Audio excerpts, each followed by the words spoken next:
Olá, é um prazer ter você aqui em mais um episódio do RNP em Rede. Aqui é o nosso espaço de diálogo sobre educação, pesquisa, tecnologia e inovação. E hoje a gente vai dar uma pausa nas máquinas, nos algoritmos, para abordar como a conversa agora é a tecnologia da liderança. E eu estou aqui com o Marco Fabossi, que é autor, de livros de liderança, e nos convida a repensar o papel dos gestores, e das gestoras para transformar as equipes e seus resultados por meio da conversa, do diálogo. É isso aí. Legal, obrigado pela oportunidade de estar aqui com vocês e de falar desse tema que para mim é um tema muito importante, principalmente nesse contexto que a gente está vivendo hoje, Para mim, quanto mais tecnológico, quanto mais IA, quanto mais digital o mundo se torna, mais humana precisam ser as relações, mais humanas precisam ser as organizações. Então é um pouco disso que eu quero trazer, porque a gente tem falado, e principalmente aqui, tem falado tanto de tecnologia, que muitas vezes a gente se esquece daquilo que é a base de tudo, que são as relações. Tudo que acontece na nossa vida acontece baseado em relações. E a base dessas relações são as conversas. Então, o meu objetivo é lembrar um pouquinho disso e dar alguma ferramenta para que essas conversas sejam conversas que realmente valham a pena, conversas significativas. Muito bom. Então, vamos começar a falar um pouquinho sobre isso, começar a tatear esse território, dessa provocação que você faz, de falar que a conversa é a principal tecnologia de um líder hoje, que ele precisa dominar essa tecnologia. Então, qual é a premissa, central dessa afirmação? A premissa é que, assim, você até falou no início de gestores e gestoras, Muitas vezes o líder talvez não perceba isso, mas são papéis diferentes.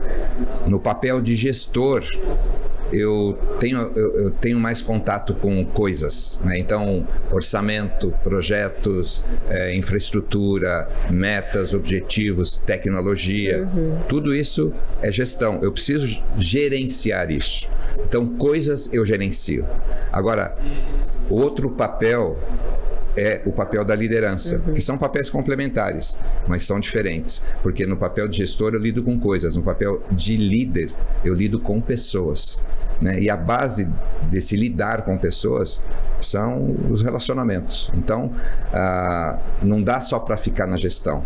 Eu preciso colocar gente na agenda para que esses relacionamentos possam ser relacionamentos que me ajudem como líder, junto com a minha equipe, a fazer com que esses resultados aconteçam, porque não vai acontecer sozinhos, Então, hoje a gente está num mundo muito menos hierárquico, muito mais relacional, também em termos de liderança e de gestão. Então, é muito importante que o líder tenha essa consciência de que a coisa só vai acontecer se ele estabelecer bons relacionamentos de confiança com as pessoas. Muito bom. E você, diz ter se inspirado no livro 5 Linguagens do Amor. Isso.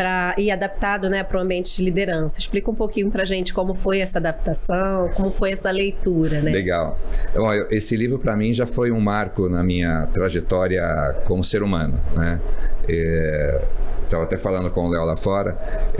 Eu e a minha esposa, a gente trabalha com aconselhamento de casais, lá na igreja e tal. E esse livro lá atrás me ajudou muito a entender um pouco da comunicação no casamento. E aí eu, pensando em possibilidades, eu falei, poxa, por que não trazer as 5 linguagens do amor também para a liderança? Só que aí tem um detalhe importante, que também o livro fala sobre isso, mas talvez não dê tanta ênfase, porque a gente, nesse caso, quando eu falo das 5 linguagens do amor, na liderança, a gente não está falando de um amor que está conectado a uma base de sentimento. Por quê? Porque o sentimento é muito traiçoeiro. É natural que eu, como líder, me relacione bem com pessoas que eu gosto, que eu tenho um sentimento por elas, e não tão bem com aquelas que não. E nem todo mundo vai conseguir despertar esse sentimento na gente, por vários motivos. Então, quando eu falo das 5 linguagens do amor, eu estou falando do amor atitude, do amor que a gente chama do amor ágape, que é aquele que faz porque sabe que tem que fazer, é aquele que não espera nada em troca, mas é um amor que ama com atitude. Então, esse é o primeiro ponto. E quando a gente fala das 5 linguagens do amor, o objetivo é que eu conheça a minha linguagem como líder, para que eu possa ter mais autoconhecimento, para que eu possa dizer para as pessoas aquilo que é importante para mim, e para que as pessoas também, porque eu vou deixar para o pessoal hoje aqui um teste das 5 linguagens, para que as pessoas também possam descobrir qual é a sua e trocar com o líder, e o líder poder então interagir com as pessoas na sua linguagem do amor, porque a nossa tendência é interagir com as pessoas na nossa linguagem, né? Então, quando eu descubro a linguagem do outro e percebo a linguagem do outro, o meu tipo de conversa, o meu tipo de interação é muito mais assertivo, e a tendência, obviamente, é que as relações sejam muito mais assertivas e mais significativas também. Legal. E aí eu queria que você falasse um pouco, né, essa coisa. Então, eu entendo que o líder e a equipe precisa conhecer um pouco dessas linguagens e como ele consegue, né, usar essas linguagens para se conectar, assim, na vida prática. Boa, porque são as 5 linguagens do amor, né? A gente tem aí as palavras de afirmação, a gente tem tempo de qualidade, atos de serviço, presentes e uma última que originalmente é o toque físico. Eu adaptei para aproximação, porque no mundo corporativo falar de toque físico é um tanto quanto perigoso, né? A aproximação inclui o toque físico? Sim, mas não necessariamente.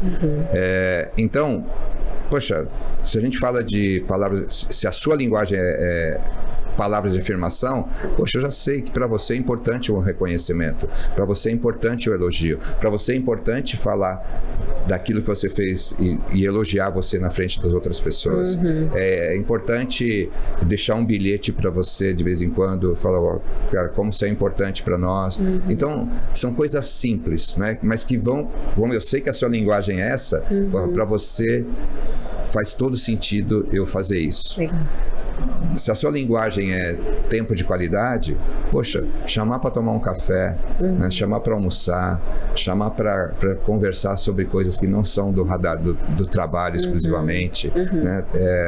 Assim, dedicar aquilo que eu tenho de mais precioso, que é meu tempo e minha energia, que eu sei que para você é precioso, a sua linguagem, pô, é fantástico. Atos de serviço.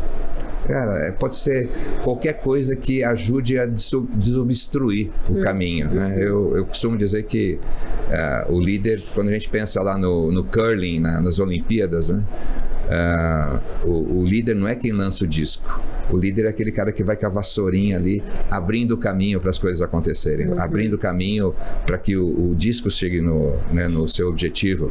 Então, quando a sua linguagem é ato de serviço, poxa, o que eu posso fazer para liberar o caminho para você? Né? Eu posso pegar um café e levar lá para você, sabe? São coisas simples. Eu posso te dar uma possibilidade de estar participando de alguma coisa que é importante para você. Então, atos de serviço, né? Aí, presentes, né? Então, um livro, se para você um mimo. Poxa, eu viajei para um país, eu sei que você gosta de um chaveirinho e tal. Poxa, eu vou comprar para você de um imã de geladeira, o que seja, mas é a sua linguagem. Você está dizendo para a pessoa, ó, lembrei de você. E você é muito importante pra gente. Por quê? Porque quando eu dou esse presente pra você, e essa é a sua linguagem, é isso que eu tô dizendo pra você. Você é muito importante pra gente. E depois o que eu chamo de aproximação, mas que é realmente muitas vezes um aperto de mão, sabe, um high five, sabe, para essa pessoa que a linguagem do amor é a aproximação, às vezes um abraço, né? Sempre muito respeitoso, sempre. Então, assim, eu vou falar isso na palestra, né? Mais do que eu estou falando aqui, obviamente, são exemplos de coisas simples que fazem toda a diferença a partir do momento que eu uso a linguagem certa, né? Então, esse é um tipo de conversa, né? que eu posso ter dentro da minha liderança. Mas é uma forma de expressar uma apreciação pelas pessoas, porque a gente tem que assim, discernir um pouco da diferença do reconhecimento e da apreciação. Eu reconheço pessoas pelo que elas fazem. Isso é importantíssimo. No dia a dia, seja qual for a linguagem do amor. A linguagem do amor está muito mais ligada à apreciação. Eu não reconheço pelo que a pessoa faz. Eu aprecio a pessoa na linguagem dela pelo que ela é. Então são coisas diferentes. Então é um pouco mais abrangente, vamos dizer assim. Então, não sei se eu fui muito prolixo aqui, muito longo na minha resposta, mas é isso aí. Foi ótimo. Porque eu acho que a gente acaba lidando muito com isso e às vezes até com dificuldade da nossa vida pessoal, e a gente está muito tempo com essas pessoas, né? E eu acho que, assim, queria também umas dicas de que nesse mundo remoto que a gente tem vivido, né? Porque depois da pandemia, o trabalho híbrido, o trabalho remoto, ele veio muito forte, né? E criar essas conexões, né? Sem estar fisicamente... Isso aconteceu, né? Eu tava conversando com a minha equipe essa semana, né? Principalmente com os líderes, meus pares. A gente não vai ter mais a realidade de antes de 2020, né? É uma nova realidade. Como a gente adapta a gente líder para criar toda essa rotina, esse ritual, essa aproximação, né? Seja que seja de conhecer a pessoa, sendo que a gente não tem mais essa questão do físico, né? Como a gente usar a tecnologia, né? Os meios virtuais para a gente conseguir construir essas relações. Pô, é assim, eu costumo dizer que estar perto é geografia, estar próximo é escolha. Então, estar próximo, para estar próximo não precisa estar perto, principalmente por causa da tecnologia. Você pode ver, o tempo todo a gente está conversando, ou por WhatsApp, ou por vídeo, ou por telefone, ou pessoalmente, mas são tipos de conversas que favorecem ou nos ajudam a construir essa proximidade, porque a proximidade é uma conexão muito mais emocional do que física, vamos dizer assim. Então, eu não preciso estar perto para estar próximo. Então, acho que as 5 linguagens do amor, elas são justamente uma ferramenta para criar proximidade. Porque, infelizmente, existem muitos líderes que passam a vida perto das pessoas e nunca estiveram próximos delas. Então, a proximidade, ela hoje, nesse mundo remoto, híbrido, né, intermitente que a gente vive, a proximidade, ela se constrói através justamente do relacionamento, através das conversas, e as 5 linguagens do amor é uma ferramenta poderosa para isso. Legal. E assim, a gente tem líderes aqui, né, no nosso evento, a gente tem líderes que nos acompanham da área de acadêmica, né, ensino, pesquisa, que muitas vezes, né, falam, minha rotina já é tão pesada, tenho tantas coisas para gerenciar, como você falou no início, né, tipo funções, entregas. Quais seriam as dicas ou os rituais que você, né, sugeriria para essas pessoas criarem para conseguir incluir as pessoas, né, nessa rotina? Legal, porque o dia a dia sempre vai puxar para a gestão, porque a gente é cobrado por resultado, a gente é cobrado por orçamento, a gente é cobrado por, né, infraestrutura, por projeto, a gente é cobrado. Então, a tendência é que a gente fique muito mais no lado da gestão do que do lado da liderança, por essa cobrança. Então, isso é muito natural. Então, a primeira dica que eu coloco, que eu dou para os líderes é: coloque gente na sua agenda.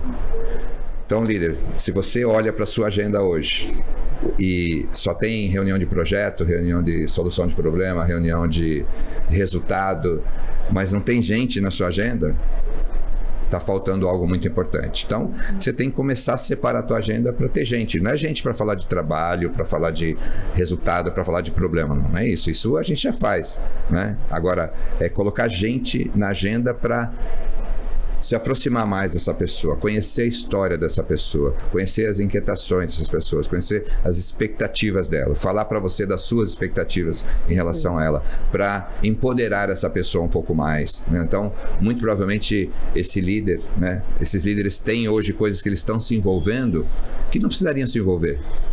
Mas por que se envolvem? Porque talvez as pessoas estejam ainda preparadas para tocar sozinha aquele negócio. Mas também você não está colocando essa pessoa na agenda para prepará-la para isso. Por quê? Porque você está tão corrido e tendo que entregar e tudo mais. E é aquela coisa, né? Você vai pôr a mão na massa, né? Mais do que deveria. Quando, nas minhas interações, seja palestra, treinamento, workshop, seja quando eu pergunto quem aqui, líderes, faz alguma coisa que você não precisaria estar fazendo, mas que alguém da sua equipe deveria ou poderia estar fazendo. 99% das vezes eles levantam as mãos. Por quê? Porque estão se envolvendo com coisas que não deveria. Porque não estão colocando gente na agenda para empoderar essas pessoas, para preparar, para desenvolver essas pessoas. Então, tem que colocar gente na agenda. Eu acho que é a maior dica que eu posso dar. Então, na prática, olhe para a tua agenda e vê. Tem gente na sua agenda? Se não tem, comece a colocar. Óbvio, você não vai começar a dividir tua agenda no meio. Isso aqui é gestão, isso aqui é liderança a partir de hoje. Não. Se você fizer isso, você vai dar um tiro no pé, porque você não vai conseguir fazer, vai se frustrar. Então, coloca pouco gente na agenda hoje, coloca um pouco mais. Dedica aí 2 horas da semana pra gente. Daqui a pouco 3, daqui a pouco 4, daqui a pouco 1 dia. E você vai ver por quê? Porque isso vai retroalimentar, né, os resultados, e você vai perceber que quanto mais você assim, se aproxima das pessoas, prepara as pessoas, desenvolve as pessoas, entende as expectativas, alinha expectativas com as pessoas, dá esse suporte para as pessoas, elas vão entregar mais, elas vão ser mais produtivas, elas vão ser mais engajadas, elas vão se sentir mais pertencentes. E com isso o ciclo vai se retroalimentando e você vai ter mais tempo, né? Você vai poder utilizar essas pessoas mais no sentido de em coisas que você hoje está envolvido não deveria estar envolvido, e você vai começar a ter mais tempo para as pessoas também. Então, essa é a dica que eu dou, lembrando que tem gente atrás do crachá, né? Se você não tiver essa mentalidade, fica difícil fazer isso. Muito bom. Para a gente já ir encaminhando para o final, eu queria trazer, né, assim, essas dicas são muito voltadas para as lideranças, mas você traz de um contexto que é muito mais amplo, né, que é o do livro das 5 linguagens do amor.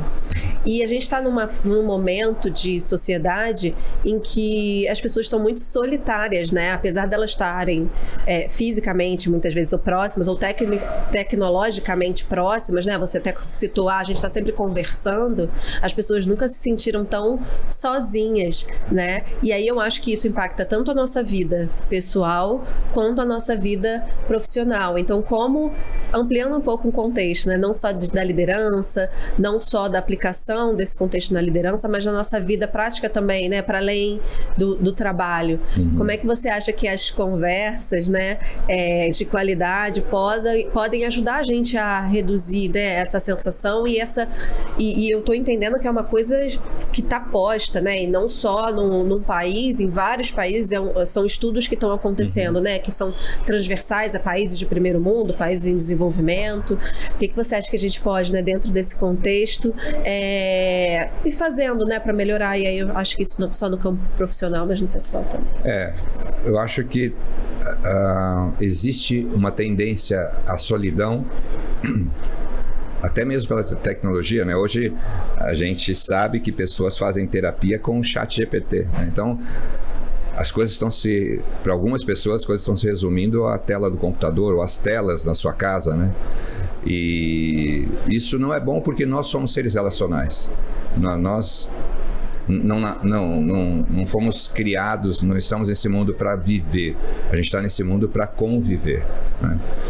E eu acho que uma palavra que tem feito muita diferença na minha vida e na vida de muitas pessoas que de alguma maneira perceberam essa necessidade é a vulnerabilidade. Então, assim, a gente não consegue evoluir sozinho, a gente não consegue crescer sozinho, a gente não consegue realizar sozinho. Então, a partir do momento que eu tenho essa consciência, eu preciso buscar pessoas que possam estar comigo nessa jornada. Então, é realmente levantar a mão e pedir ajuda. Fala, cara, não estou conseguindo sair do lugar, não estou conseguindo evoluir, não estou conseguindo caminhar, estou me sentindo sozinho. Isso dentro da organização e fora da organização. Como é que você pode me ajudar? Sabe? Então, eu acho que é um pedido de ajuda mesmo, né? Isso dentro, porque um dos grandes gaps da liderança hoje é justamente a falta de autoconfiança para poder pedir ajuda. Porque é como se pedir ajuda fosse um sinal de fraqueza, fosse um sinal de que eu não sou habilitado para essa, porque eu sou líder, eu tenho que ser infalível.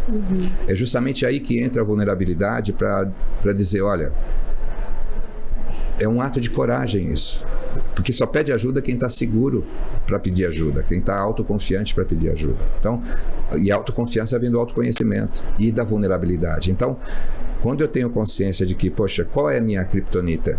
O que pega para mim? E eu tenho essa coragem de pedir ajuda, né, de ser vulnerável, é o primeiro passo para a gente se abrir para que o outro possa nos apoiar. Porque eu não conheço pessoas que não estariam abertas para participar dessa jornada de apoio, dessa jornada de relacionamento, a partir do momento que você de coração está me pedindo isso. Então, é só uma questão de trazer um pouco mais de humanização para as relações. É por isso que, sim, para fechar, por isso que eu digo que não existe liderança humanizada. A não ser que você também utilize subir para cima, descer para baixo ou entrar para dentro. Por quê? Porque se não for humanizada, não é liderança. Porque liderança é relacionamento. E a partir do momento que eu tenho essa consciência, a partir do momento que eu tenho consciência que tem gente atrás do crachá, tudo muda. E quando eu falo liderança, eu não estou falando só de cargo, eu estou falando de pessoas que influenciam outras pessoas. Eu posso não estar num cargo de liderança, mas ter muita influência na vida de algumas pessoas. Então, use essa influência para o bem, use essa influência para fazer a diferença no mundo. Muito bom. Marco, muito obrigada. Eu é sempre agradeço. Maravilhoso conversar com você. Muito bom, obrigada. Eu que agradeço e líderes, né? Vocês estão numa posição privilegiada. Não é simples nem fácil liderar, mas é um privilégio poder influenciar de maneira mais assertiva e direta a vida das pessoas, né? O desenvolvimento das pessoas e o futuro, né? A construção de um futuro melhor. Então, não desperdice essa oportunidade. Obrigado por estar aqui e me ouvir também. Muito bom, obrigada. Eu também agradeço a você que ficou com a gente até agora. Para quem gostou desse papo, assim como eu, o Marco ele fez uma palestra completa, maior, do Fórum RNP. Eu vou deixar o link aqui também na descrição para quem quiser continuar esse papo, aprofundar um pouco mais sobre as linguagens do amor na liderança. Fique de olho, é só assistir essa palestra completa. Muito obrigada, a gente se encontra no próximo episódio.